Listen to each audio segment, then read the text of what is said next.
Hi friends, my kitchen ஸ்பேஸில் ஏர் fry series 4 இன்றைக்கி என்னென்னா வீட் பிரெட் எப்படி பண்ணலான்னு பார்க்கலாமா. ஒரு பவுலில் 1 டேபிள் ஸ்பூன் சுகர் எடுத்துக்கோங்க, 1/2 table spoon salt, 1 teaspoon try east எடுத்துக்கோங்க. அதுக்கப்புறம் அதில் 1/2 கப் தயிர் யூஸ் பண்ணிக்கோங்க. தயிரை போட்டுட்டு 3 கப் கோதுமை மாவு எடுத்துக்கோங்க.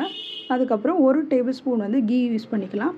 நீங்கள் நெய் யூஸ் பண்ணலன்னா பட்டர் ஆர் ஆயில் எதுனாலும் யூஸ் பண்ணிக்கலாம். நான் இதில் நெய் யூஸ் பண்ணிக்கிறேன். இதுக்கப்புறம் 3 கப் கோதுமை மாவுக்கு 1 கப் தண்ணி நான் யூஸ் பண்ணுறேன். தண்ணி கொஞ்சம் கொஞ்சமாக யூஸ் பண்ணி மாவு நல்லா ஒரு பால் மாதிரி ரவுண்டாக உருட்டி வச்சுக்கணும்.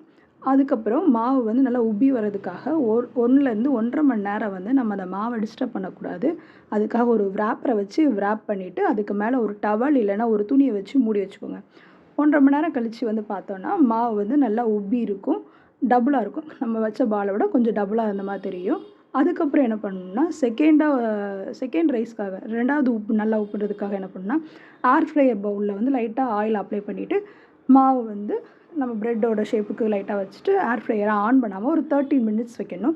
ஒரு 30 மினிட்ஸ் வச்சதுக்கப்புறம் மறுபடியும் எடுத்துகிட்டு ஏர் ஃப்ரையர் வைக்கிறதுக்கு முன்னாடி அந்த ப்ரெட்டுக்கு மேலே மில்க்கை வச்சு லைட்டாக ப்ரஷ் பண்ணி விடலாம், இல்லைனா ஆயிலை வச்சு லைட்டாக ஸ்ப்ரே பண்ணி விட்டுட்டு ஏர் ஃப்ரையரில் 180 டிகிரி செல்சியஸ்க்கு 50 மினிட்ஸ் வைக்கணும்.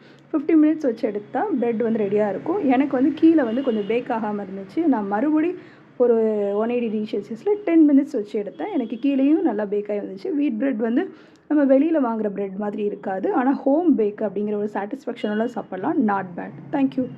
தேங்க்ஸ் ஃபார் வாட்சிங்.